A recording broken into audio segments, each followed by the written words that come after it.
Poor twins save a billionaire's son from a mugging. He thanks them emotionally. But one looks at him and says, "It's you, Dad." What happens next will give you chills. The rain poured without stopping that Wednesday morning, as if the sky knew what was coming. Claire stirred her coffee in a blue mug, Grant's favorite, as she watched her daughters play in the living room. Hannah stacked colorful blocks while Iris, her little sister with curly hair, tried to knock the tower down, her laughter filling their small home. "Mum, do you think Dad will like the drawing I made?" Hannah asked, holding up a sheet covered in colorful scribbles. Claire smiled, hiding the knot tightening in her chest. "Of course he will, sweetheart." But the smile vanished when she heard the front door open. Grant walked in, not wearing his usual tired smile, but with a look Claire had never seen before. He was carrying a suitcase.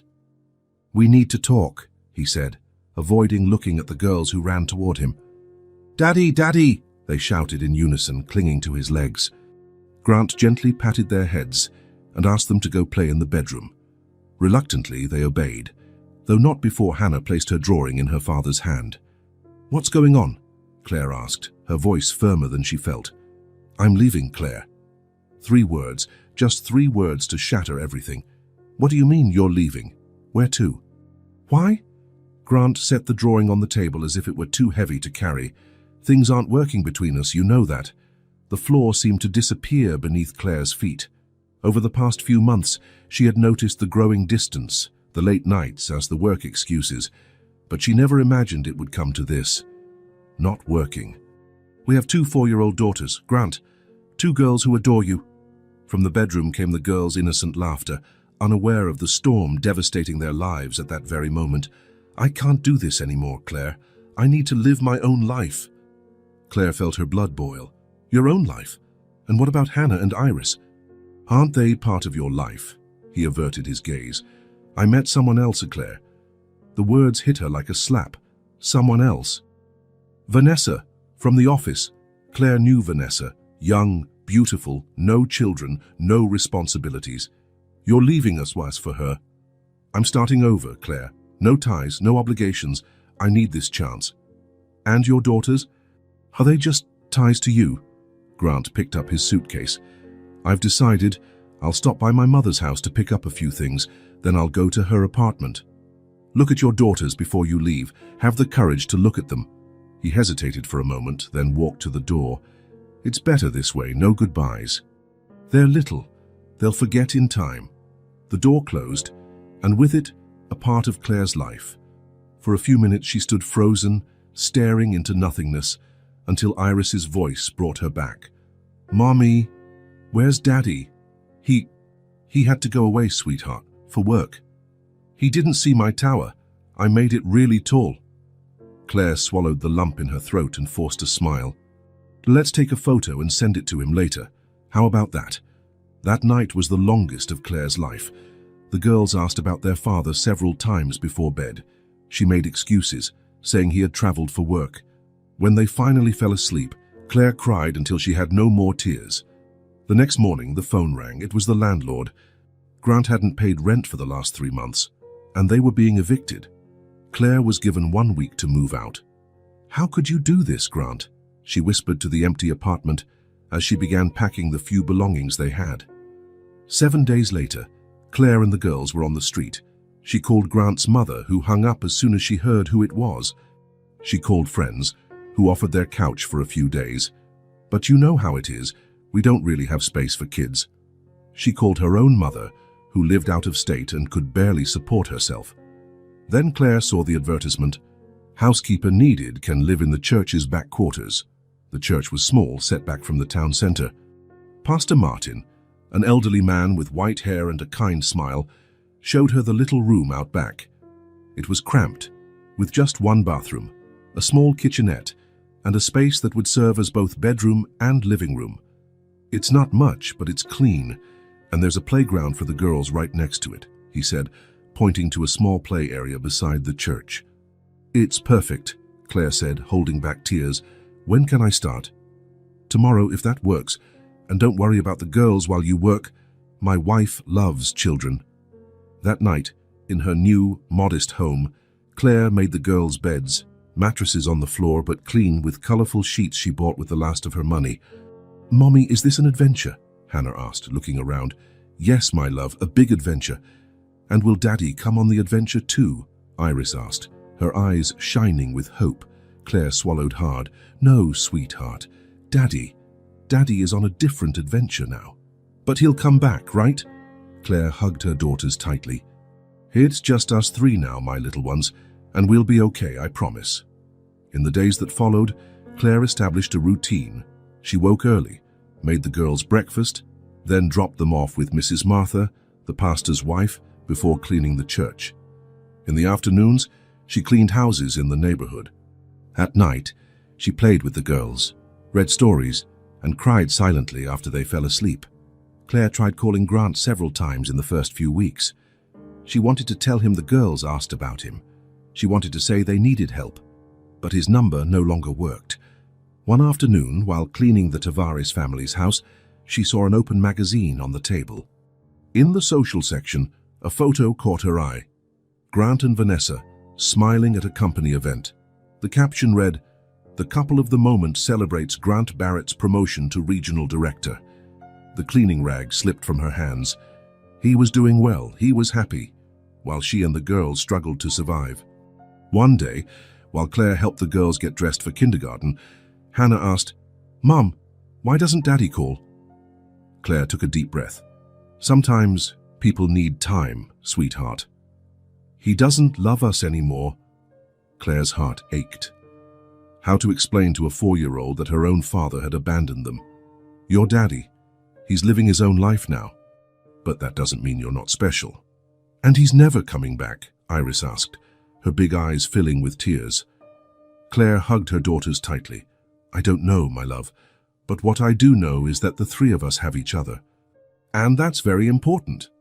As the months passed, Claire got a better job as a receptionist at a veterinary clinic, where she could bring the girls after school. Gradually, she built a new life for them. One day, Claire received a call that left her paralyzed. It was Grant's cousin. "Claire, I'm sorry to call out of the blue, but I thought you should know. Grant and Vanessa are expecting a baby. He announced it to the family yesterday." The phone slipped from her hand. A child. Grant was having a child with Vanessa, while he had abandoned the 2 daughters he already had. That night, tucking the girls into bed, Iris asked, "Moms, why don't we have a dad like other kids?" Claire sat on the edge of the makeshift bed. "Some families are different, my love. In some, there's a mom and a dad. In others, only a mom or only a dad. The important thing is that there is love." "And doesn't our daddy love us?" The question hit Claire like a punch. How to answer that? Love is complicated, sweetheart, but what matters is that I love you more than anything in the world. And we'll be okay, together. While the girls slept, Claire looked out the small window of their room. The moon shone in the star-filled sky. There was so much to do, so much to overcome. But for the first time since Grant left, she felt a certainty grow inside her. They would be okay, not because he would come back, but because she would never leave. 4 years had passed since Grant abandoned his family. Hannah and Iris, now 8 years old, walked through the city's Central Park during Jefferson Elementary's Spring Festival. Their simple dresses, hand-me-downs from a neighbor, were carefully cleaned and ironed for the special occasion. Hannah wore a faded blue cardigan over her dress, while Iris had a colorful ribbon, her birthday gift from the year before, in her hair. The festival entrance had been free this year, much to Claire's relief, who couldn't have afforded tickets otherwise, even with the extra hours she worked at the diner. "Look, Hannah." "Helium balloons." Iris pointed to a vendor across the square, her eyes shining with longing. But both knew they couldn't ask. The $5 their mother had given them was meant for a snack later, not extras. "They're pretty," Hannah agreed, already pulling her sister away from temptation. "Let's check out the game booths." As they made their way around a quieter area of the park, Hannah noticed a small boy, around 4 or 5, standing alone near a bench. He wore new, expensive clothes, light-up sneakers, and held a colorful superhero backpack. The contrast with their own worn clothes didn't escape Hannah, but what caught her attention was the boy's frightened look. "That boy looks lost," Hannah remarked, her protective nature immediately kicking in. Before they could move closer, a man in a dark cap began walking toward the boy. Something in the way he glanced around, checking if anyone was watching, set off alarm bells in Hannah's head. She knew that kind of behavior from the rough neighborhoods where she lived. "Iris, I think that man is going to do something bad," she whispered, gripping her sister's hand. The two watched as the man approached the boy, who stepped back, clutching his backpack like a shield. "He's going to steal that boy's backpack," Hannah whispered, alarmed. Without hesitation, she grabbed Iris's hand, and they ran across the square. As they neared, they heard the man say, "Come on, kid, give me that nice backpack. I bet you have cool stuff in there." "And those shoes, too." "No, it's mine. My dad gave it to me," the boy protested, his eyes welling with tears as he clutched his backpack tightly. "Hey!" Hannah shouted as she arrived. "Leave him alone." The man turned, surprised. He hadn't expected to be interrupted, especially by two skinny girls in simple clothes. "Get lost, brats." "This isn't your business," he snarled, his breath smelling of cheap cigarettes. Iris, usually the shy one, picked up a rock from the ground. "We'll call the police." The man laughed harshly. "Oh yeah, who's going to believe you?" He glared at their worn clothes, his contempt obvious. Hannah recognized that look. It was the same one she got from mall security guards who followed her, assuming she was a thief just because of her simple clothes. But instead of intimidating her, it only fueled her determination. Without a second thought, she took a deep breath and yelled as loud as she could. "Help! Thief! Somebody help!" Her shout echoed across the square. People started looking in their direction. The man, realizing he was drawing too much attention, muttered curses under his breath. "You little pests," he muttered before quickly backing away, disappearing among the trees. The boy trembled, clutching his backpack to his chest as if his life depended on it. His blue eyes, wide with fear, now looked at the girls with gratitude and admiration. "Are you okay?" Hannah asked, her voice softening. He nodded, sniffling. He wanted my new backpack. And my shoes." "It's okay now. He's gone," Iris said, stepping forward with a shy smile. "What's your name?" "Leo," he replied, seeming a bit calmer. "Leo Barrett." "Are you lost?" Hannah asked, noticing the boy looking anxiously around. Leo nodded, tears still fresh in his eyes. "My dad brought me to see the festival, but I saw a puppy and went to look, and then I couldn't find him." "Don't worry," Iris said kindly. "We'll help you find your dad." "What does he look like?" Hannah asked, scanning the area for any adult looking for a child. "He's tall," Leo said, stretching his hand above his head, "and he has hair like mine." He pointed to his own light brown hair. Hannah nodded, thinking that description could fit half the men in the park. "What's his name?" Before Leo could answer, a desperate voice cut through the air. "Leo! Leo, where are you?" The girls turned toward the voice. A man ran along the side of the square, his face pale with worry. He wore an immaculate dark suit, white shirt and navy tie, clothes that looked like they came straight from a high-end store. Unlike everyone else in the park, dressed casually, he looked like he'd come directly from an important business meeting. "Dad!" Leo shouted, his face lighting up with relief. The man ran to them, so focused on his son that he barely registered the girls standing nearby. He knelt without concern for his expensive suit and hugged Leo tightly. "Thank God you're okay. You had me so worried. Never run off like that again." "Sorry, Dad," Leo murmured against his shoulder. "A bad man tried to take my backpack, but these girls helped me." Only then did the man look up to thank the children who had helped his son. When his gaze met Hannah's, it was as if time stopped. Grant Barrett stared at his eldest daughter's face for the first time in 4 years. Hannah felt a chill run through her body. Those eyes, the same eyes she saw every morning in the mirror, older, with a few wrinkles at the corners that weren't there before, but unmistakably the same. "Dad?" she whispered, her voice shaking. "Is that really you, Dad?" Iris, realizing who the man was, widened her eyes and grasped her sister's hand tightly, as if she needed an anchor to avoid being swept away by the wave of emotions. Grant looked as if he'd been struck by lightning. He stood frozen, holding Leo in his arms, color draining from his face, eyes fixed on the two girls he once called his daughters. "Hannah, Iris," he finally managed to say, his voice barely audible. A heavy silence fell over them. Leo looked confused, glancing from his father to the girls. You helped Leo?" Grant asked, still stunned, as if he couldn't fully process the situation. Hannah nodded, not taking her eyes off him. 4 years of unasked questions, of tears hidden in her pillow, of birthdays spent waiting for a phone call that never came. Everything seemed to crystallize at that moment. "A man tried to steal his backpack," she replied, surprised by the strength in her own voice. "We yelled and he ran away." I don't know how to thank you," Grant said, his voice choked.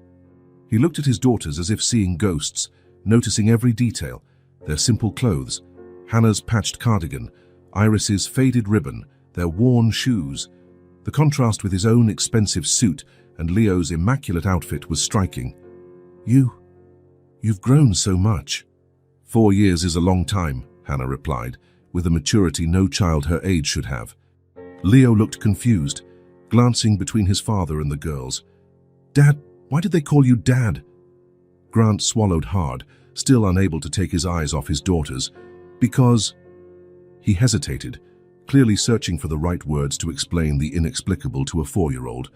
"Because they're your sisters, Leo." Leo's eyes widened in surprise. "I have sisters?" "Half-sisters," Hannah corrected, the term bitter on her tongue. She looked directly at Grant. "Why didn't you ever come back?" The question struck Grant like lightning. He lowered his eyes, unable to meet his daughter's gaze. Guilt was written in every line of his face. "It's complicated, Hannah." "No, it's not," she answered, the words escaping before she could stop them. "You left and never came back. You have another child. You have money to buy fancy suits, give superhero backpacks and new sneakers, but you never sent even a birthday card to us. That's not complicated. It's simple." Grant closed his eyes for a moment, as if every word were a physical blow. "You're right," he finally said. "It's not complicated. I made a terrible mistake." "We need to go," Hannah said, taking Iris's hand. "Mom is waiting." "Wait," Grant pleaded, desperate. "Please, I need to talk to you. To thank you for helping Leo." "You've already thanked us," Hannah replied coldly. "Please," Grant insisted. "Just a minute." Hannah hesitated, looking at her sister. Iris gave a small nod. Despite all the anger, there was a part of Hannah that still wanted answers, that still wanted to understand. "1 minute," she agreed. Grant put Leo down but kept his hand on the boy's shoulder. He knelt at the girl's level, and for a moment he seemed at a loss for words, how to sum up 4 years of absence in words that would make sense.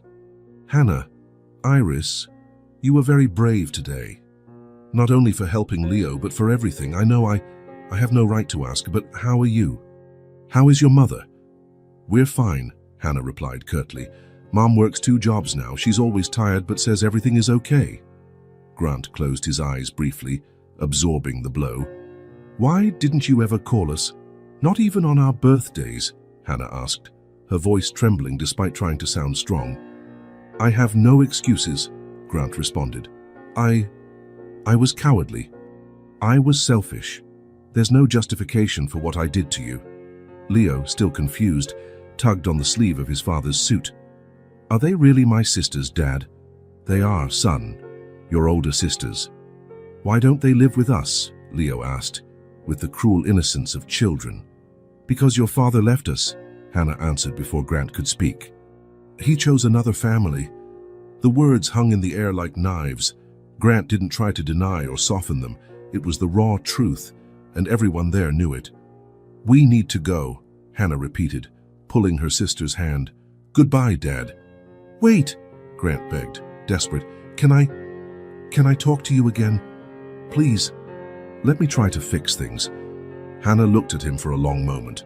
She wanted to say no, wanted to say they didn't need him, but a part of her, the part that was still just an 8-year-old girl missing her father, hesitated.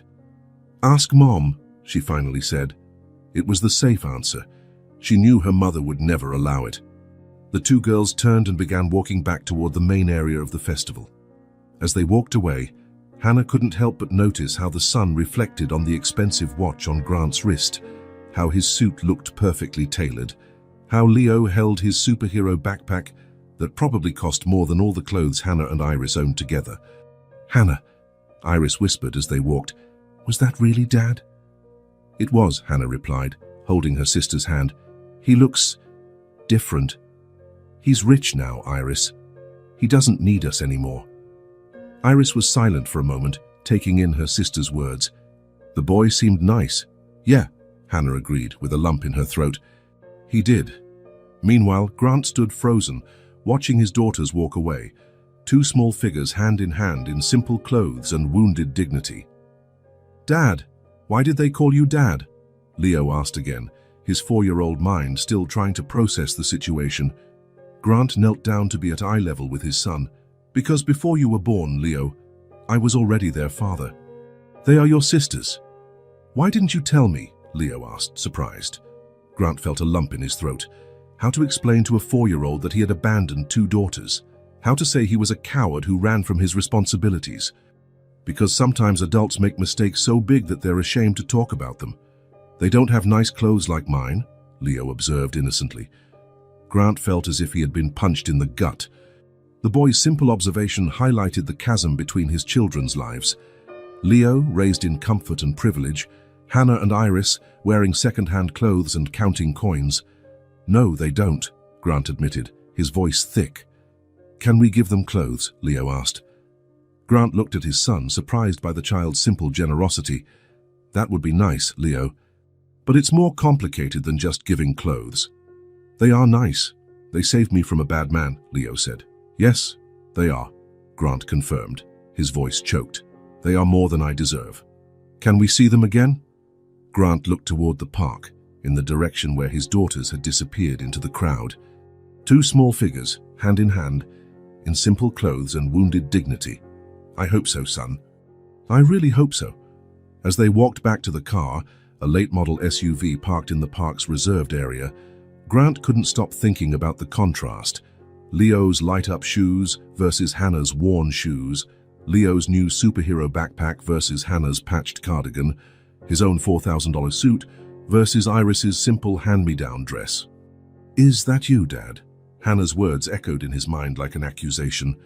Yes, it was him. The man who had chosen a new life and abandoned the old one. The man who wore expensive suits but never sent a penny to his own daughters. The past he had tried to bury for 4 years had come back without warning, and now Grant knew nothing would ever be the same. The car pulled up silently in front of an old brick building that felt out of place in the neighborhood. Grant turned off the engine and sat still, looking at the worn concrete steps, the small windows with thin curtains, the chipped paint on the door.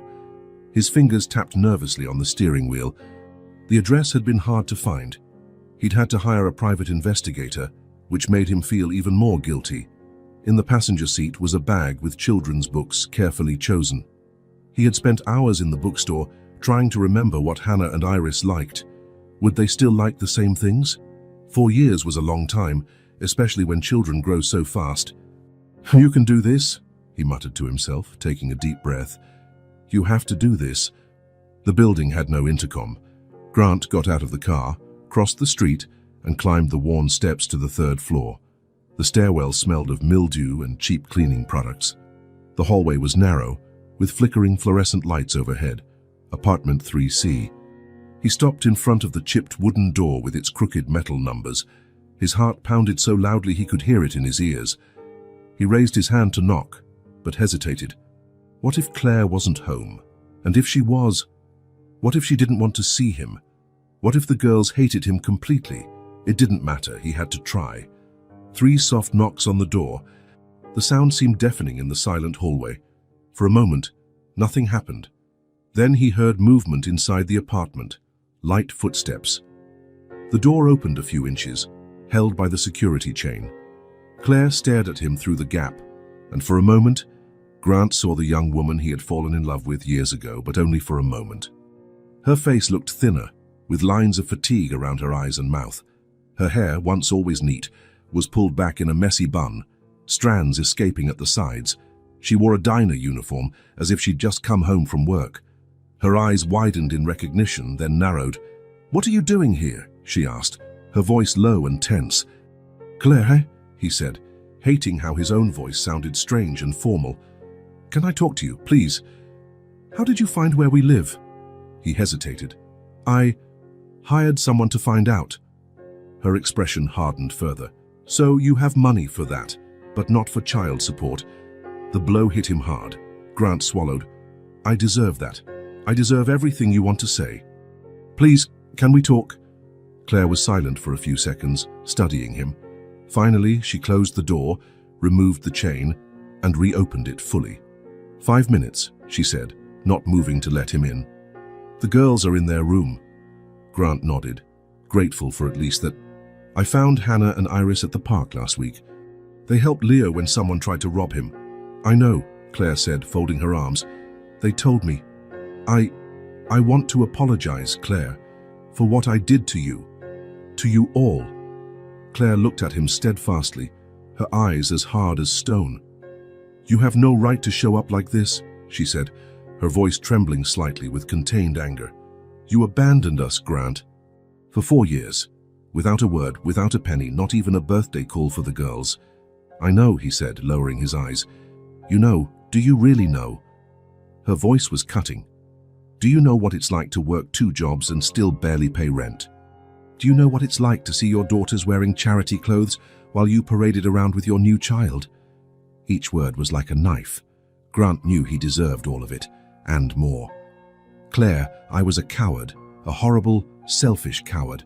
There's no excuse for what I did. And now you want what, to start over from scratch? She asked, incredulous. You think you can just show up here and everything will be fine? No, he said quickly. I don't expect that.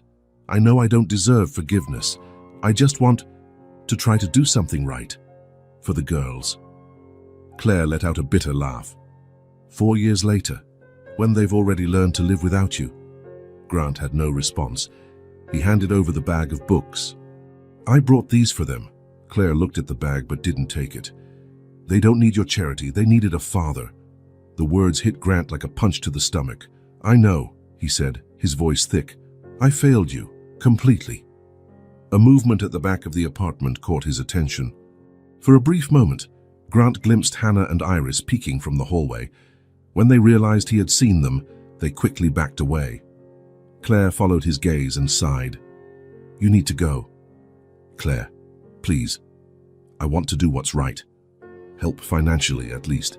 It's the least I can do. Now, after 4 years. She shook her head. How you should have thought of that sooner. I know, but it's not too late to try to fix things, even a little.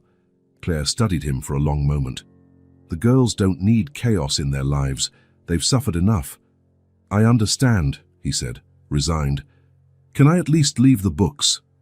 Claire hesitated, then took the bag. Goodbye, Grant. She closed the door. Grant stood still, looking at the scuffed wood, feeling the weight of his choices like never before. 3 days later, Grant returned. This time, he brought treats from the nicest bakery in town, elaborate cupcakes and colorful candies he knew the girls would love. Claire opened the door with the same hard expression, but didn't send him away immediately. I brought these for the girls, he said, holding out the box of sweets. Can I see them? Claire hesitated. They're doing homework. I understand. I don't want to interfere. I just wanted to drop this off. After a moment, Claire took the box. I'll ask if they want to see you. I can't promise anything. Grant nodded, his heart racing. Claire closed the door, leaving him waiting in the hallway. He could hear muffled voices inside. After a few minutes that felt like an eternity, the door opened again. Iris stood there, partially hidden behind her mother, looking at him with curious eyes. Hannah was nowhere to be seen. Hi, Iris, Grant said, kneeling to meet her at eye level. How are you? I'm good, she replied shyly. Thanks for the books. You're welcome. Did you like them? Iris nodded. I liked the one about the astronaut princess. Grant smiled, feeling a small victory. That's great. I brought some treats for you and Hannah. She didn't want to come, Iris said bluntly. She said she's busy. Claire placed a hand on her daughter's shoulder. 5 minutes, Iris, then you need to get back to your homework. Claire stepped back, letting her daughter talk to her father, but staying nearby, watching closely. Did you like the books I brought?" Grant asked awkwardly. Iris nodded. "Mom read them to us last night." "That's wonderful," he said, smiling. "I remembered that you liked stories about brave princesses." "I still do," Iris said, relaxing a little, "but now I also like adventure stories and science." "Science? That's great, Iris." The conversation continued for a few minutes, with Iris gradually opening up more. Grant hung on every word, every expression, trying to store it all in his memory. When Claire finally said time was up, he felt as if he had been given a precious gift. "Can I come back tomorrow?" he asked, looking at Claire. She hesitated, then nodded reluctantly. "If the girls want you to." The next day, Grant returned with art supplies, sketchbooks, colored pencils, paints, and brushes. This time, Iris greeted him with a small smile, less shy than before. "Is Hannah home?" he asked, trying not to seem too eager. "She's in her room," Iris replied. "She doesn't want to come out." Claire, watching from the kitchen, sighed. "Give her time, Grant, don't push." He nodded, understanding. He spent the next hour drawing with Iris at the kitchen table, listening to her talk about school, friends, and her dreams of being both an astronaut and a veterinarian. Grant absorbed every detail, realizing how much he had missed. The next day, when he returned, Grant brought a board game. To his surprise, it was Hannah who opened the door. She didn't smile or speak, just stepped aside to let him in. It was progress, however small. "Hi, Hannah," he said, trying to steady his trembling voice. "How are you?" She shrugged, her face unreadable. "You brought a game." "Yes. I thought maybe we could play together if you'd like." Hannah looked at the box, then at him. "Okay." They sat in the small living room, with Iris quickly joining them, excited about the new game. Claire watched from the kitchen, arms crossed, her expression unreadable. The game progressed in a tense silence, broken only by Iris's enthusiastic exclamations. Hannah played methodically, rarely speaking unless necessary. Grant felt her assessing him every time he wasn't looking. It was during the second round that Hannah finally spoke. "Why do you keep coming?" she asked abruptly, when it was her turn to roll the dice. Grant looked at her, surprised by the direct question. "Because I want to be close to you." "Now you want to," she said, her voice cold. "Before you didn't." "Hannah," Claire began in a warning tone. "No, she's right," Grant said. "You're right, Hannah. Before, I didn't want to. I made the worst mistake of my life." "You want the title of Dad now?" Hannah asked, her eyes hard. "Is that it?" Grant took a deep breath. "No," he replied, surprising everyone, including himself. "I don't want the title of Dad. I don't deserve it." Hannah blinked, clearly not expecting that answer. "I want to earn that place if you let me," he continued. "I know I don't deserve it. I know I failed. But if you give me a chance, I want to try to do better. Not to erase what I did, because that's impossible, but maybe to build something new." A heavy silence fell over the room. Iris looked from Grant to Hannah, her eyes wide. Claire watched everything from the kitchen, her face unreadable. "You have another child," Hannah finally said. "A new life." "Yes," Grant admitted, "and that makes what I did to you even worse. Because it shows I could be a father. I just chose not to be for you." The raw honesty of his response seemed to hit Hannah. She looked down, lips pressed together. "Leo asks about you," Grant said softly. "He would like to meet his sisters." "Half-sisters," Hannah automatically corrected. "Sisters," Grant insisted. "So you share the same father, no matter how terrible that father has been." Another silence followed. Finally, Hannah shrugged. "Whatever," she said, returning to the game, but she didn't leave the room. That was a start. As they played, Grant couldn't help but notice the apartment's conditions: the worn couch they sat on, the coffee table with one leg propped up on books, the stained carpet, the noisy fan struggling against the heat. This was the world where his daughters had grown up without him. A world he could have made better if he hadn't been so selfish. "Do you need anything?" he asked Claire, looking at her. "Anything. I want to help." Claire opened her mouth to refuse, but Hannah interrupted her. "We need a lot of things," she said challengingly. Rent is overdue. The fan is broken. The fridge makes noise all night. Iris needs new glasses. Hannah, Claire scolded, shocked by her daughter's frankness. Fair's true, isn't it? Hannah retorted. He wants to help, right? So help with things that matter, not with games and sweets. Grant felt the blow, but also a strange relief. Hannah's brutal honesty was better than silence or indifference. You're absolutely right, he said. I will help with all that. And anything else you need? Hannah stared at him, as if trying to determine if he was sincere. After a moment, she nodded slowly. We'll see, she said simply, before returning to the game. It was more than Grant had hoped for. It was a door, neither fully open nor completely closed. A chance, however small, and he was determined not to waste it. 2 weeks had passed since Grant began visiting the girls regularly. He had kept his promise. The rent was up to date. A new fan had been installed, the fridge was repaired, and Iris got new glasses with purple frames she loved. The changes in the apartment were subtle but significant. It wasn't an ostentatious renovation, just small comforts that made a difference in daily life. Claire still kept her distance, but the girls were gradually opening up. Iris already called him Dad occasionally, while Hannah remained cautious, though her harsh tone had softened slightly. It was during one of these visits that Grant finally mustered the courage to make the proposal he had been planning. I'd like to bring Leo to meet you, he said after the girls finished showing him their homework. If you'd like, of course. Iris immediately looked to her sister, as she always did when an important decision needed to be made.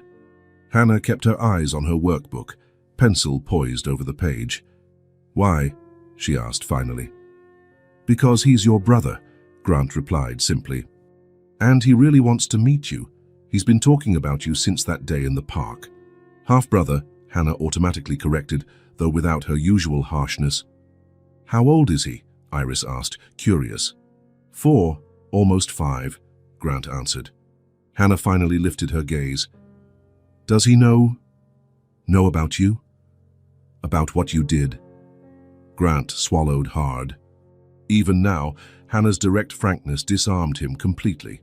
He knows I have other daughters and that I didn't live with you, Grant said, choosing his words carefully. He's too young to understand everything, but he knows I made a very big mistake. Hannah nodded slowly, processing the information. And his mother, does she know you come here? Another hard blow. Yes, Grant said, she knows. What he didn't mention were the tense discussions, the long silences, the veiled accusations that had become part of their marriage since he reconnected with his first family. Vanessa had never fully accepted the idea of him rebuilding a relationship with his previous children. She doesn't like us, Hannah stated, not as a question but as a fact. Grant sighed.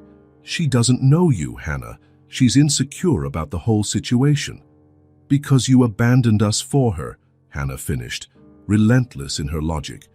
Hannah, Claire interjected from the kitchen, pretending not to be listening to the conversation. No, it's okay, Grant said.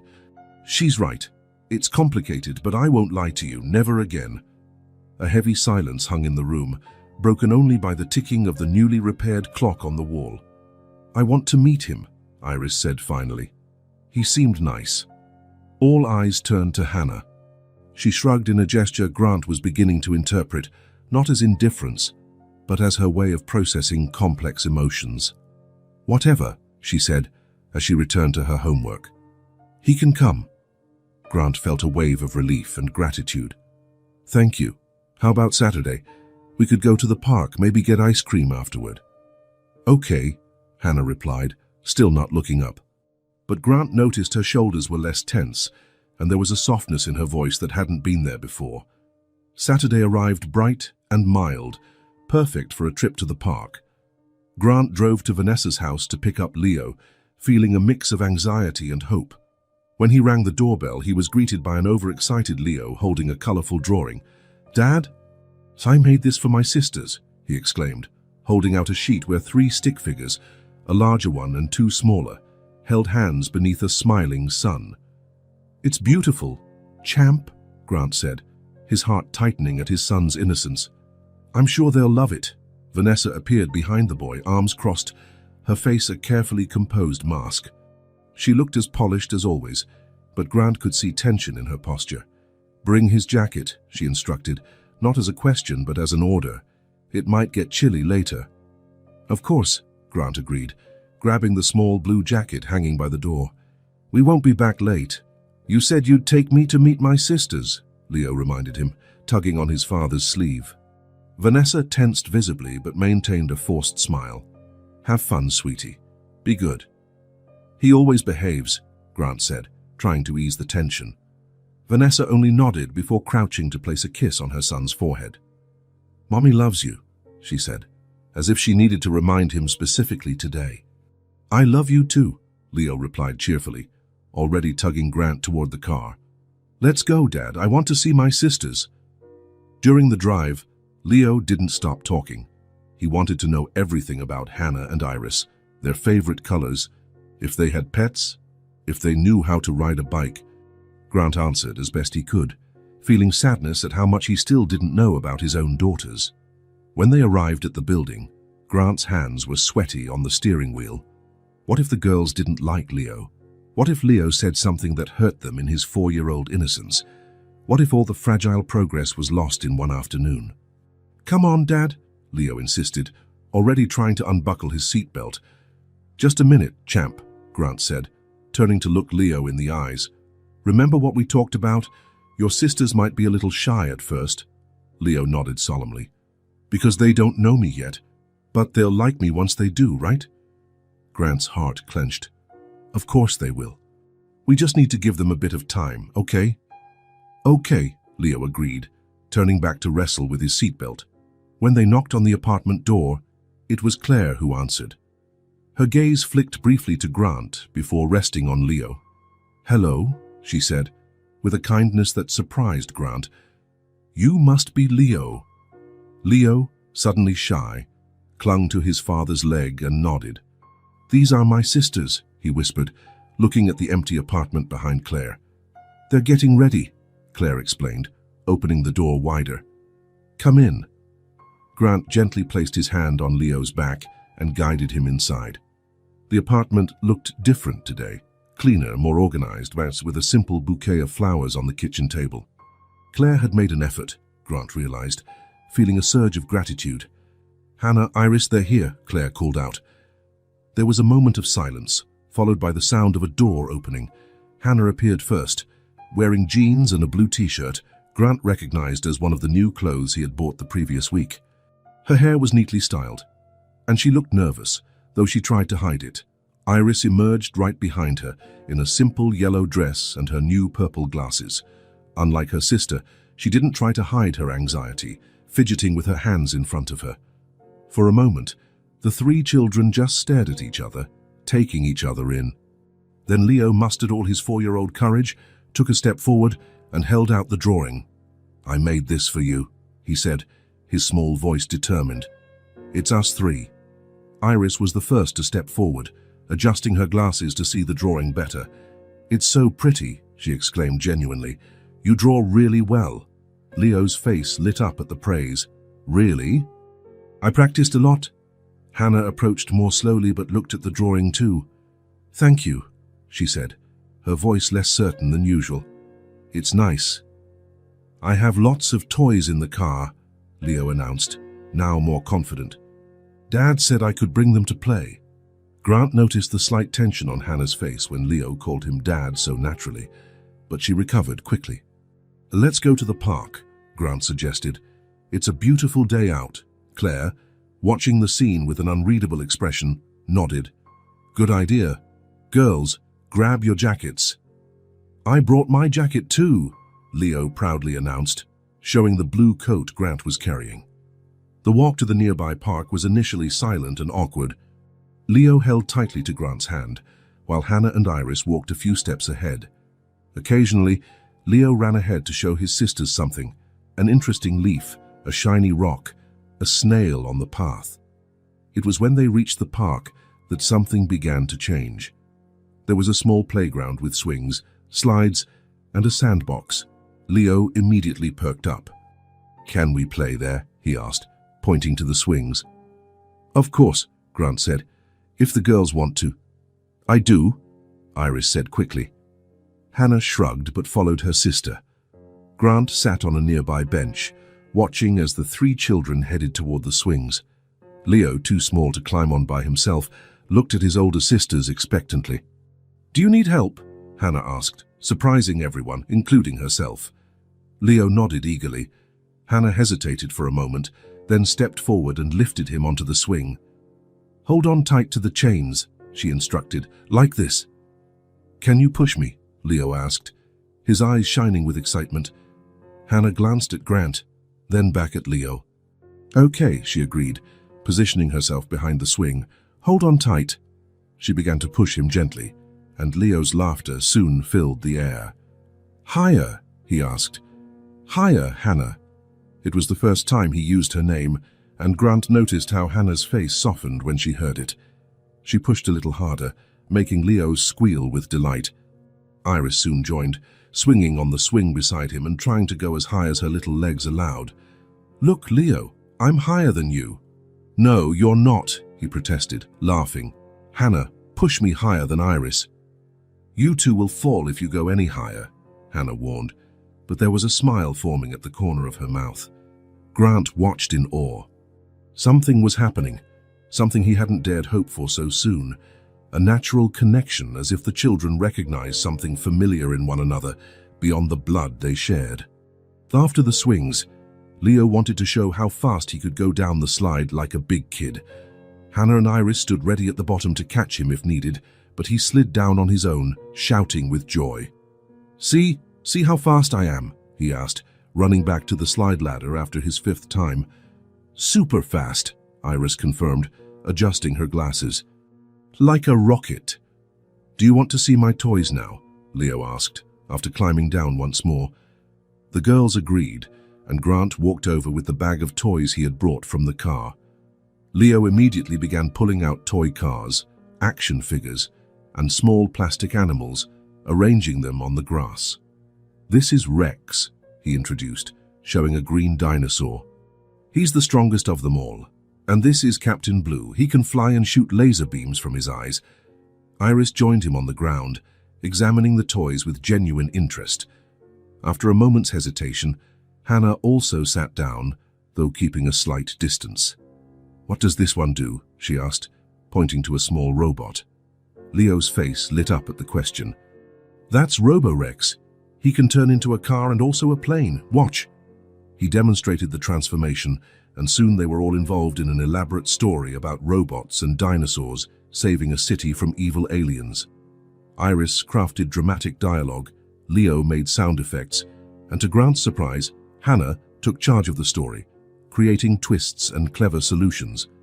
"And then Robo-Rex uses his special powers to build a bridge so the citizens can escape," she narrated, moving the toy through the air. "Pow, pow, laser eyes!" Leo exclaimed, making Captain Blue fly around Hannah's head. Iris laughed so hard her glasses slipped down her nose. "The aliens are coming. We need the special shield." The story continued, evolving and transforming, the three siblings perfectly in sync in their shared imagination. It was as if they had been playing together their entire lives, instead of just having met. Grant watched from a few feet away, feeling his heart so full it might burst. It was everything he had hoped for and more, the children connecting, finding the universal language of play to overcome the barriers erected by adult mistakes. As the afternoon wore on, Grant suggested ice cream, and the three children eagerly agreed. On the way to the ice cream truck, Leo held Iris's hand naturally, chattering about his favorite flavors. Hannah walked beside them, more reserved but with a gentle smile Grant rarely saw.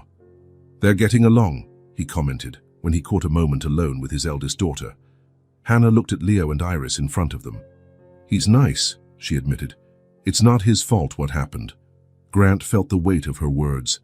"No, it's not," he agreed. "None of this is anyone's fault." At the ice cream truck, they sat at a colorful table by the window.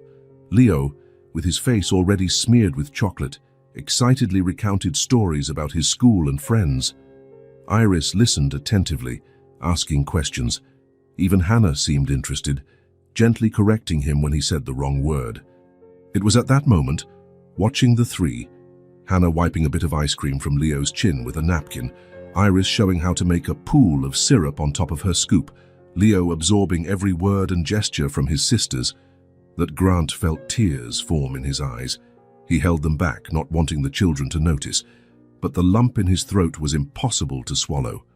Here was what could have been, what should have been, his 3 children together, connected, loving each other. The family he had shattered with his selfish choices was now showing signs of healing, not because of him, but despite him. On the way back, the excitement finally exhausted Leo and he fell asleep in the car.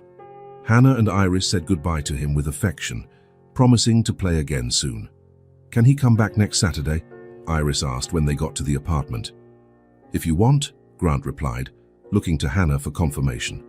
To his surprise, Hannah spoke first. "He can bring Roborex again. We didn't finish our story." Grant felt his heart expand with hope. He'll love that. When the girls entered the apartment, Iris turned and, on impulse, ran back to plant a quick kiss on Grant's cheek. "Thanks for the ice cream, Dad," she said, before disappearing inside. Grant stood frozen for a moment, touching the spot where she kissed him, as if it was something precious and fragile. When he looked at the car, he saw Leo still asleep in the back seat, his face relaxed and happy, smeared with chocolate. The tears he had held back finally escaped, quiet and abundant. When Grant arrived home with Leo, Vanessa was waiting in the living room, flipping through a magazine with a casual air. She looked up as they walked in, immediately assessing her son's state, his face still showing traces of ice cream despite Grant's efforts to clean him up, his clothes slightly stained with grass and sand.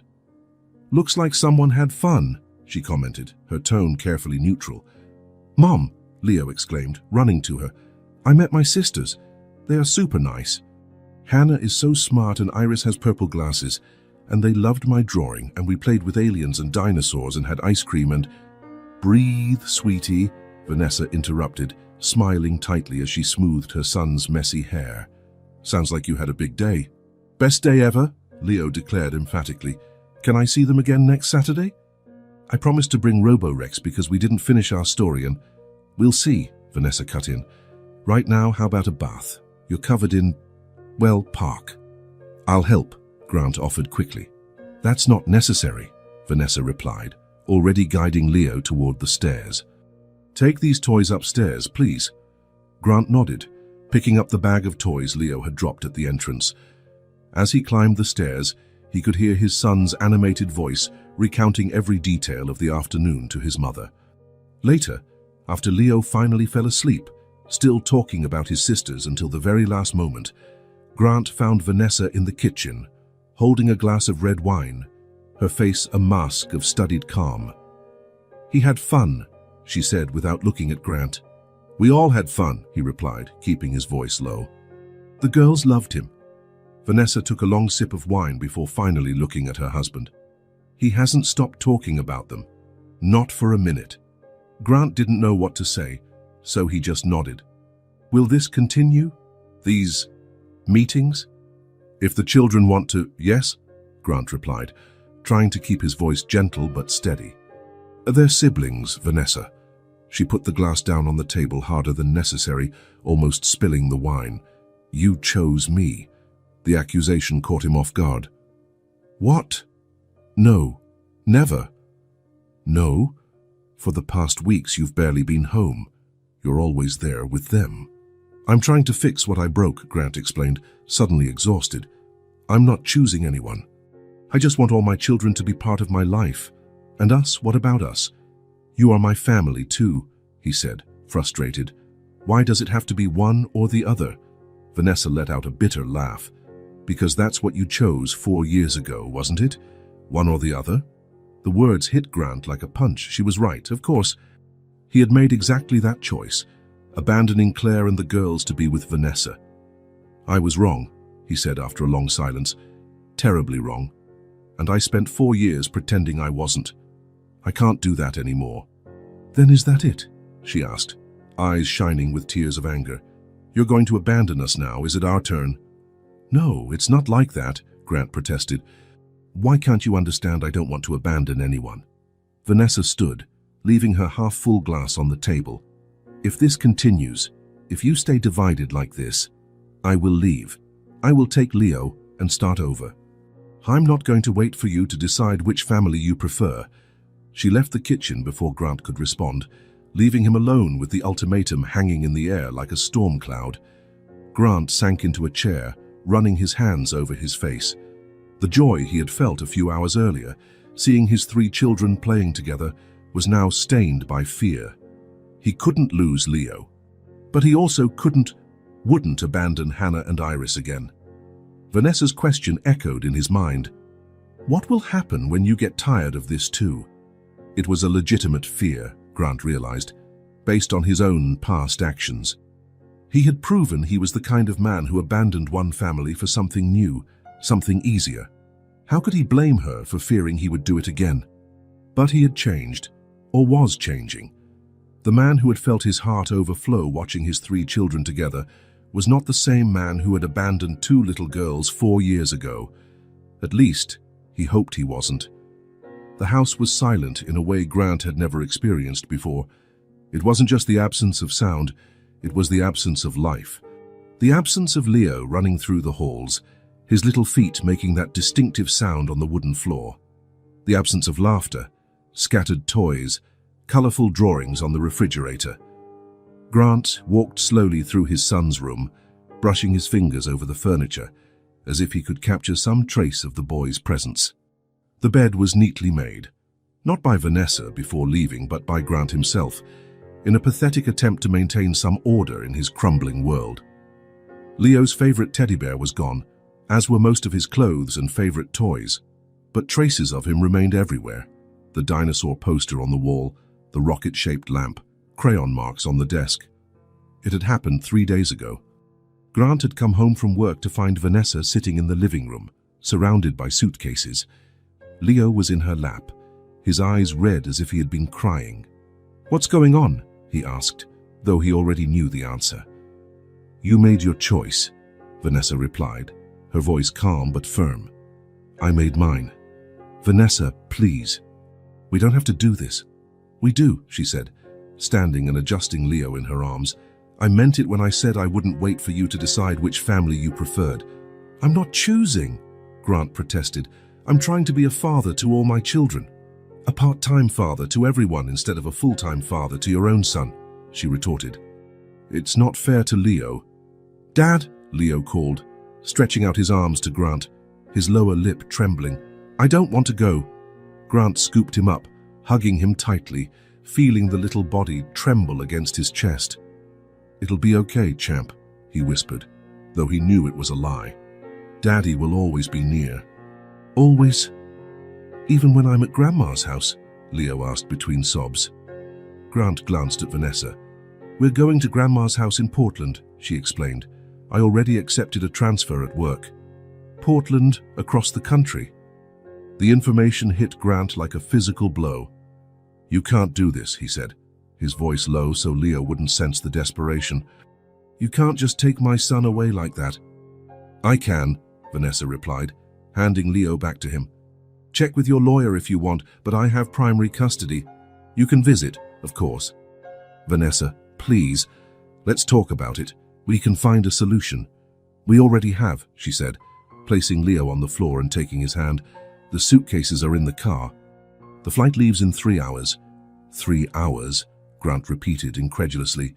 "You didn't even give me a chance to say goodbye properly." "You have 3 hours now," she replied simply. "The driver's waiting. I'm grabbing the last things from the bedroom." When Vanessa went upstairs, Grant knelt in front of his son, fighting to stay composed. "Leo, listen," he said, holding the boy's small shoulders. "You're going on a trip with Mommy. You'll live at Grandma's for a while." "You're not coming?" Leo asked, eyes wide and tearful. Grant swallowed the lump in his throat. "Not right now, champ, but I'll visit you a lot and we can video chat every day. But what about my sisters?" "I was going to bring Roborex next Saturday." Grant's heart broke a little more. "I'll explain it to them. I'm sure they'll understand." "And will they be sad?" "Yes, they'll miss you," Grant answered honestly. "All of us will." The rest of those 3 hours passed in a blur. Grant tried arguing with Vanessa a few more times, but she was resolute. He then focused on Leo playing with him, storing each laugh in his memory, and then, all too quickly, the time was up. At the airport, Grant hugged his son one last time. "Remember, Daddy loves you so much," he said, his voice thick.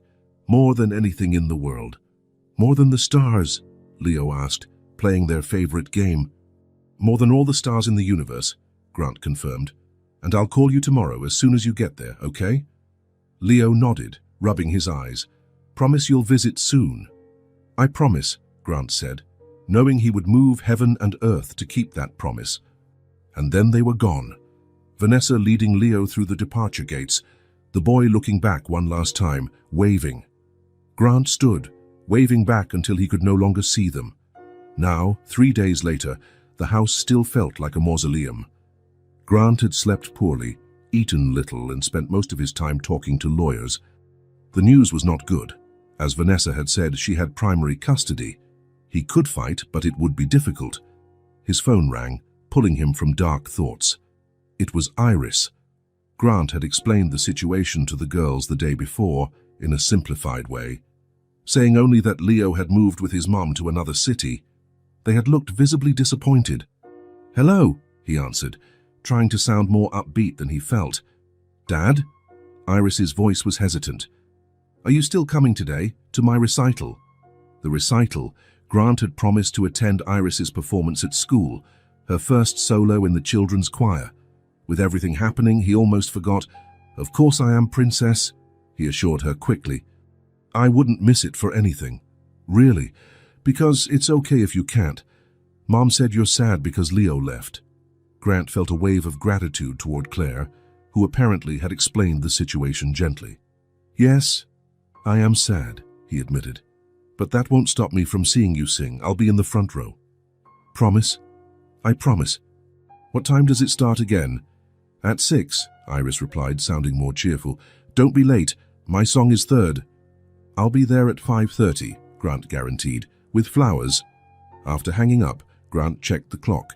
It was 4, enough time to shower, change clothes, and look like a functional human being for Iris's recital. At 5:30 on the dot, Grant stood in the school's auditorium, holding a small bouquet of daisies, Iris's favorite. The auditorium was filling quickly with anxious parents and relatives. Grant scanned the room for Claire and Hannah, finally spotting them near the front. "Can I sit with you?" he asked, approaching hesitantly. Claire looked surprised for a moment but nodded. "Sure." Hannah simply shrugged, her characteristic gesture, but Grant noticed she shifted slightly to make room. "Thanks for coming," Claire said when he sat down. "Iris was worried you wouldn't show up." "I promised," Grant replied simply. "I won't break promises ever again." Claire studied him for a moment but said nothing. Hannah flipped through the program, seemingly uninterested in the conversation. "I heard about Leo," Claire said finally, her voice low. "I'm sorry." Grant nodded, surprised by her sincerity. "Thank you. It's been hard." The recital began before they could continue talking. The children took the stage, all dressed in white and blue, looking like little angels as they stood nervously in formation. Grant spotted Iris immediately, her hair neatly combed, her purple glasses shining under the stage lights. She seemed to look for someone in the audience. When she finally saw them, her face lit up with a radiant smile. Grant waved discreetly, holding up the flowers. When it was Iris's turn to sing her solo, Grant's heart raced. The girl stepped forward, suddenly tiny under the spotlight. There was a moment of silence, and Grant feared she would freeze. But then her clear, sweet voice filled the auditorium, singing a song about stars and dreams. Grant felt tears in his eyes.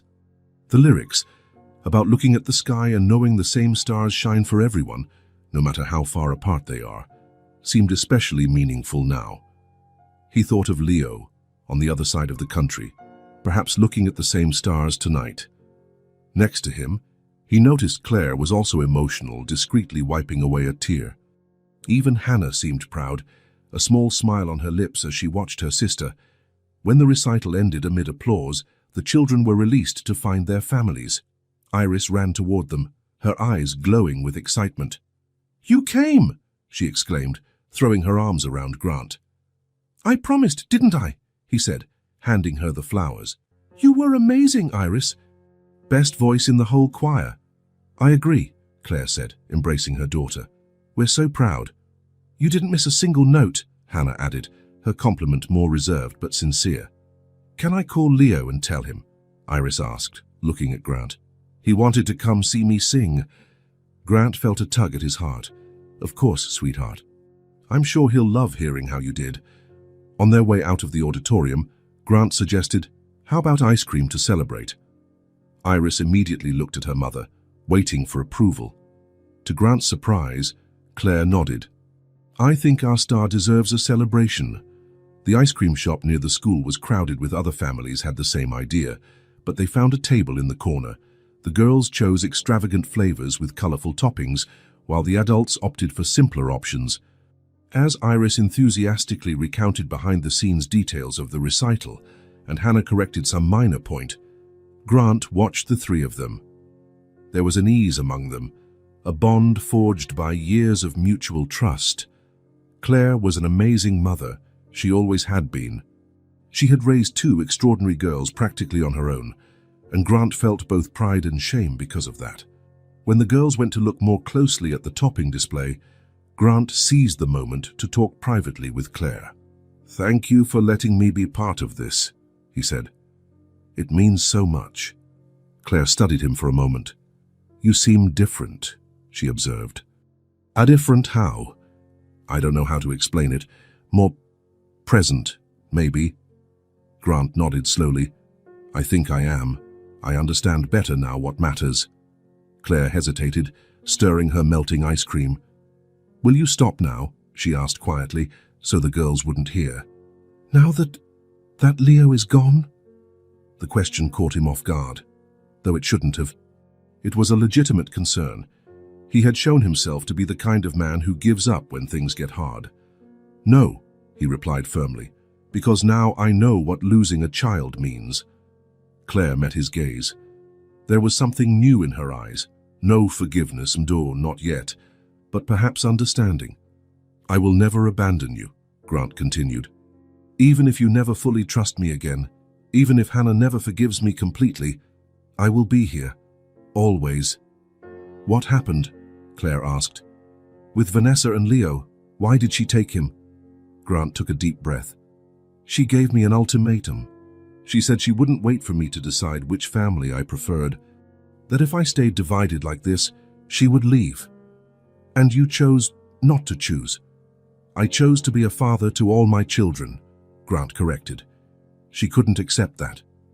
Claire nodded slowly, digesting the information. "It must be hard for her too." The empathy in Claire's voice surprised Grant. After all he had done, she still had compassion for Vanessa. "It's ironic, isn't it?" he said bitterly. 4 years ago I abandoned you and the girls for her. Now she's leaving me because I didn't abandon you again." A heavy silence fell between them, the weight of past choices palpable. "Claire," Grant said finally in a whisper, "there's something I need to tell you. Something I should have said before." She looked at him, waiting. "I tried to come back," he said, the words coming with difficulty. 6 months after I left, I looked for you at our old place, but you had already moved." Claire blinked, surprised. You came back?" Grant nodded. "I asked neighbors, Gakern, but no one knew, or didn't want to tell me. I can't blame them." "Why didn't you mention this before?" "Because it wouldn't change anything," he replied honestly. "It wouldn't have made a difference. I gave up too easily. I could have looked harder, hired someone, like I did now. But I didn't." "Why not?" "Because I was a coward," Grant admitted. "Because Vanessa was already pregnant, and it was easier to move on than to face the wreckage. I've blamed myself ever since. Every day." Claire studied him silently, her face unreadable. "Now that I've found you again, I won't let go," Grant continued. "No matter what. You are my family as much as Leo is. Always have been." Something shifted in Claire's eyes, a softening almost imperceptible. It wasn't forgiveness, but maybe a beginning of understanding. "Mom," Iris called, returning to the table.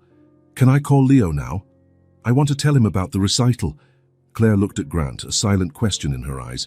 He nodded gratefully. "Sure, sweetheart," Claire said. Let's use your father's phone. I'm sure Leo will love hearing about how amazing you were. As Grant dialed the number Vanessa had given for contact, he noticed Claire's gaze, still cautious, still wounded, but something new there. A half-open door, perhaps. His heart still ached for Leo, for the distance. But as he watched Iris animatedly talk to her brother and Hannah lean in to listen, he felt a certainty. This time, he would not leave. No matter how hard, how many trips he had to make, how long it took, he would stay. Because now he truly understood what it meant to lose a child. And he would never let it happen again. Autumn gave way to winter, and with the changing seasons came a transformation in the dynamic between Grant and his daughters. The occasional visits became part of their daily routine. It wasn't a planned transition, it just happened, one small change at a time, until his presence was as natural as the sunrise. It started with homework help. Grant discovered that Hannah had trouble with math, while Iris struggled with science. He offered to help first once a week, then twice, until he was there almost every afternoon, sitting at the kitchen table with the girls, explaining fractions or the water cycle with a patience he didn't know he had. Claire watched from a distance, initially wary, then gradually more relaxed. She set clear but fair boundaries. Grant could be present, could participate, but some things were still exclusively hers, a delicate balance that everyone respected. The daily calls to Leo became part of the routine too. The girls always wanted to join, telling their younger brother about their day, asking about his... The distance was hard, but Grant kept his promise. He traveled to Portland every 2 weeks to spend the weekend with his son. Sometimes he brought photos or short videos of his sisters, which Leo watched repeatedly until the next visit. Vanessa remained distant but civil. Seeing Grant's dedication, at least she stopped threatening to cut off his access to Leo completely. It was a small but significant progress. On a particularly cold Wednesday morning, Grant arrived earlier than usual at the apartment. He had promised to make breakfast for the girls, a small tradition started in the past weeks. Claire had a morning shift at the diner and was grateful for the help. "Good morning," he greeted as he entered, shaking off some snowflakes from his coat. "Right on time," Claire replied, already dressed for work. "They're still getting ready. Iris can't find her purple sock." "I'll help," Grant offered, hanging up his coat. Claire nodded, grabbing her bag. "There are eggs in the fridge and we're running low on bread. I'll be back at 2. "We'll be fine," he assured her. An awkward moment passed, the hesitation that appears in transitions when one person leaves and the other takes over. They were no longer a couple, but not just exes either. They were partners in a new arrangement they were still learning to navigate. "Thank you," Claire said finally. "For being here." Grant only nodded, understanding the weight of those simple words. After Claire left, he checked on the girls. He found Iris rummaging through the sock drawer, clearly frustrated. "Need help, princess?" he asked from the doorway. "Dad!" she exclaimed, adjusting her glasses.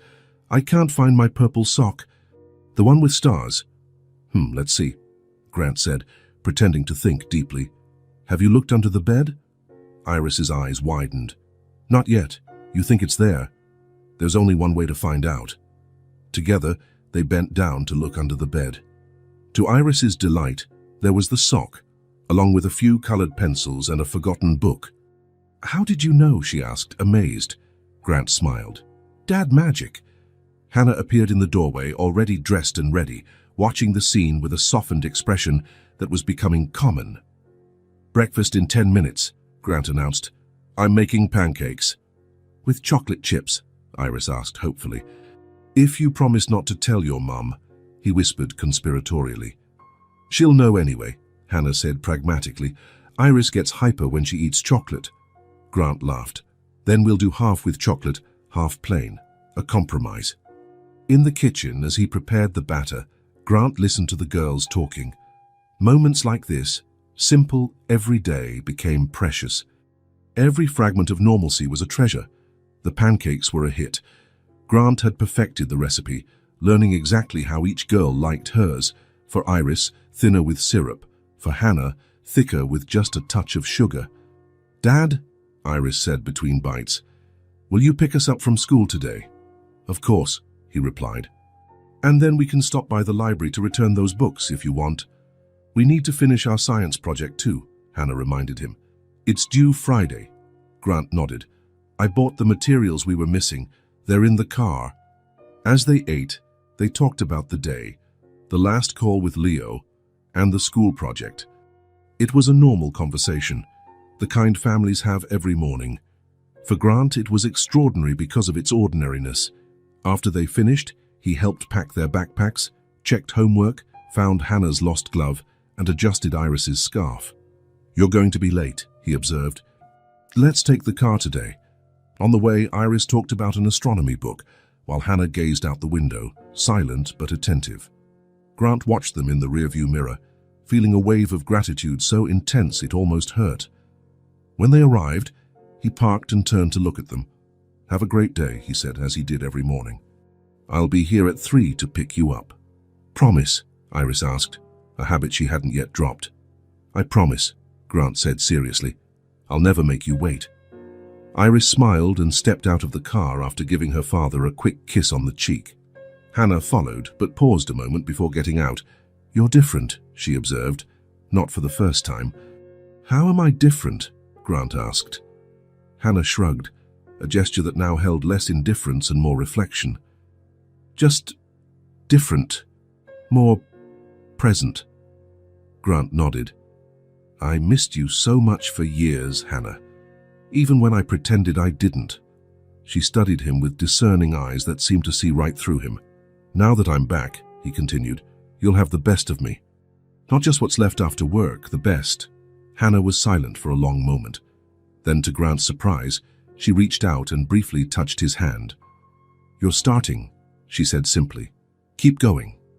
With that, she climbed out of the car, joining her sister.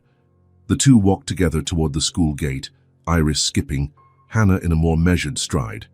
Grant watched until they disappeared into the building. Hannah's words echoed, You're starting. Keep going.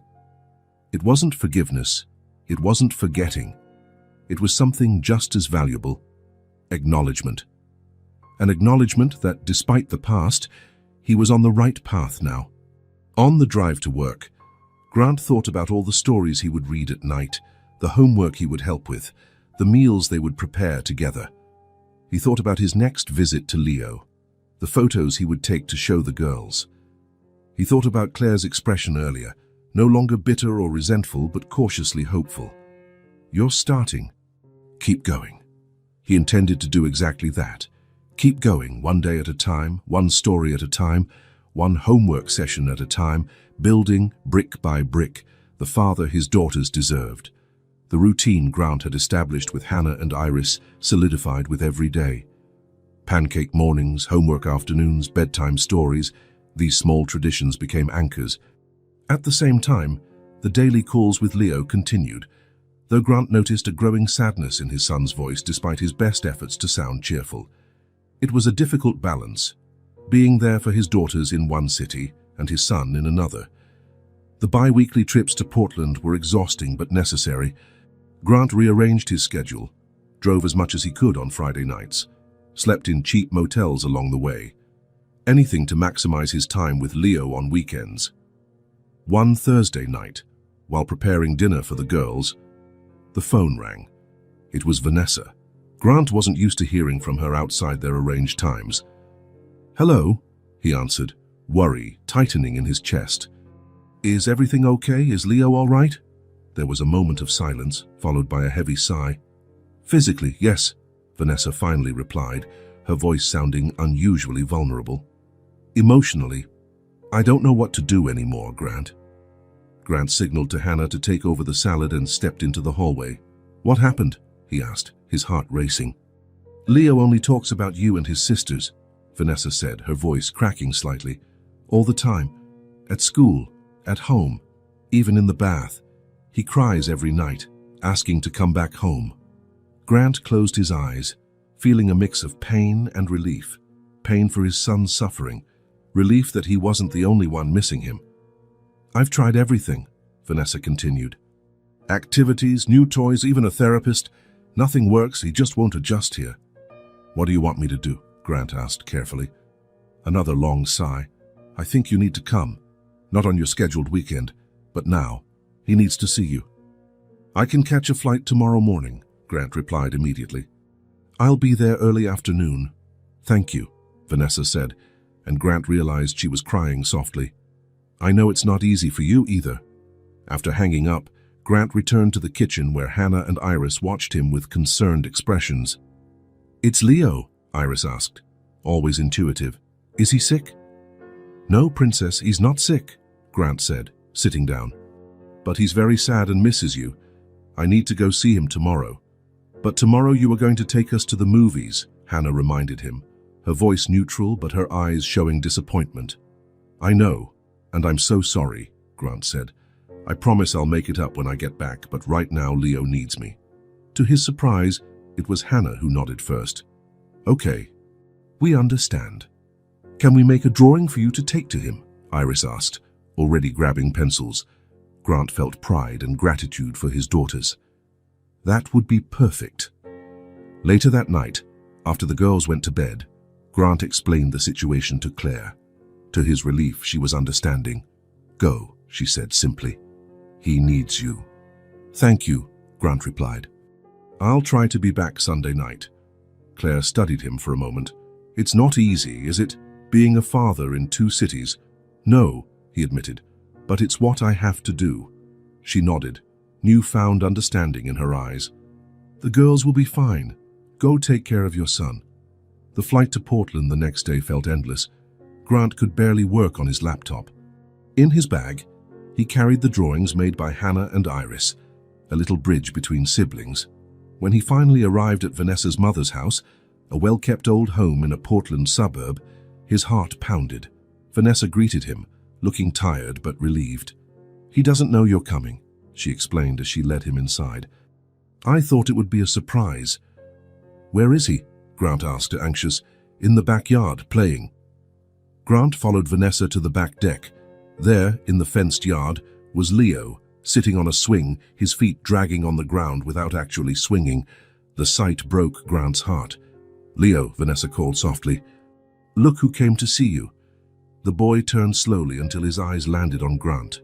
For a second, he seemed not to believe it. Then his face transformed, eyes wide, his smile lighting up. Dad! He shouted, jumping off the swing and running so fast he almost tripped. Grant knelt, opening his arms. Leo threw himself into his father's chest, small sobs shaking his body. You came, he repeated. I knew you would. Of course I came, champ, Grant replied, his voice thick. I heard you missed me. Leo pulled back just enough to look at his father. I want to go home, Dad, he said with a seriousness beyond his 5 years. I don't like it here. I want to be near you and my sisters. Grant noticed Vanessa step back to give them privacy. He sat on the deck steps with Leo in his lap. I know it's hard, Leo, he began carefully. Changes are always hard. Will you forget me too? Leo asked suddenly, his eyes locked on his father's, full of fear. Like you forgot my sisters before. The question caught him off guard. Clearly, Leo understood more than they realized.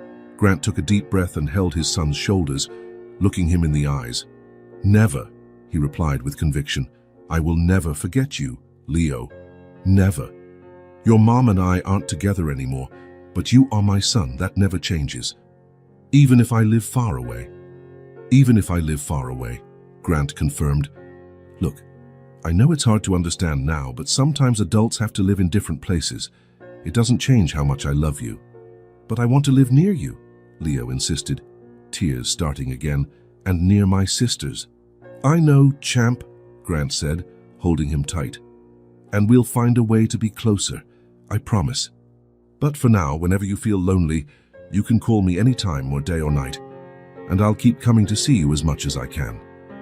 Leo nodded against his father's chest, not completely convinced, but somewhat comforted.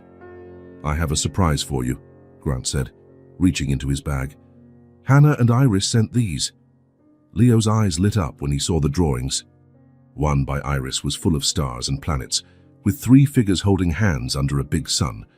Hannah's was more detailed, a park scene with 3 children playing. They made these for me, Leo asked, amazed. Yes, they miss you too, Grant confirmed. The two hugged, and in that moment, Grant felt his bond with his son strengthen, stretched by distance but unbroken, like a resilient elastic. That night and the next day were dedicated entirely to Leo. Grant read stories, built blanket forts, played video games, anything to see his son smile. Vanessa kept her distance, but Grant saw worry in her eyes as she watched their interactions. On Saturday night, after Leo finally fell asleep exhausted, Vanessa invited Grant to talk on the porch. "He seems like a different kid when you're around," she remarked, pouring 2 glasses of wine. "Kids are resilient," Grant replied. "He'll adapt eventually." Vanessa took a sip of wine before speaking. "I don't think he will." Grant looked at her, surprised. "What do you mean?" "I think we made a mistake," she said quietly. "I made a mistake bringing him so far from you. It's not working." "What do you suggest then?" She exhaled deeply. "I'm thinking of moving back. Not to the same house, of course, but back to the same city, so he can be near you and his sisters." Grant stood momentarily speechless, stunned. "That would be better for him," Vanessa continued. "And in the end, that's what matters, right?" "Yes," Grant agreed, still processing. "That's what matters." 3 weeks later, Vanessa and Leo were back, settled in an apartment less than 20 minutes from Claire's house. It wasn't easy. Vanessa had to arrange a transfer back, find a new place. But Leo's behavior changed immediately and dramatically. Grant could now set a new routine. Mondays, Wednesdays, and Fridays with Hannah and Iris. Tuesdays, Thursdays, and alternating Saturdays with Leo. Sundays became the day when all of them could be together. It was on one of those Sundays, a sunny spring day, that Grant gathered his 3 children for a special outing.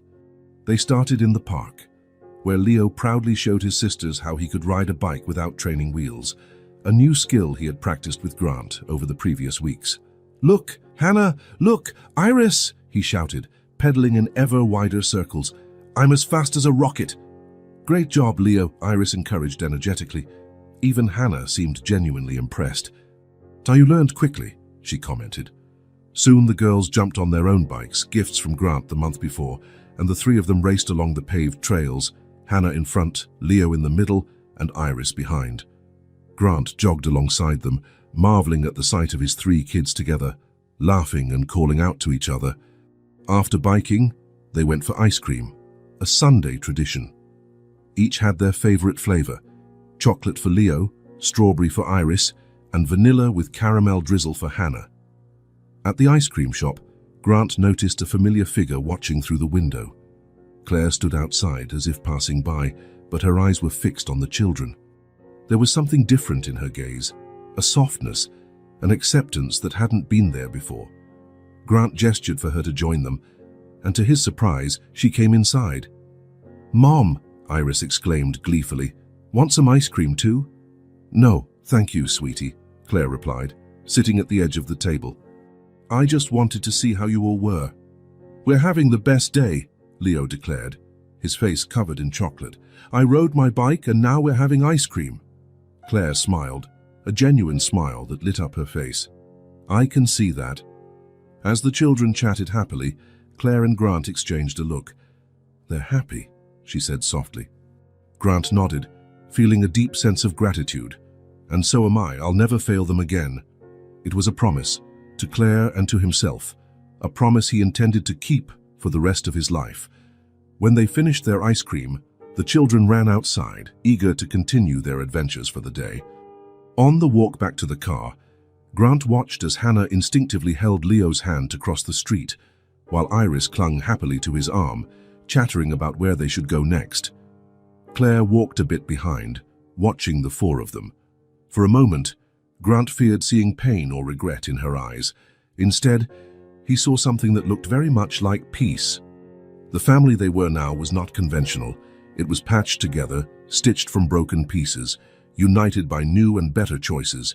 It wasn't perfect. There were scars, visible seams, but it was whole. And for Grant, that was all that mattered. Because in the end, it's not about where the story began, but about how we choose to keep writing it. If this story touched your heart, subscribe to the channel and turn on notifications so you don't miss the next ones. Leave a like because it helps this story get recommended to more people. See you in the next story.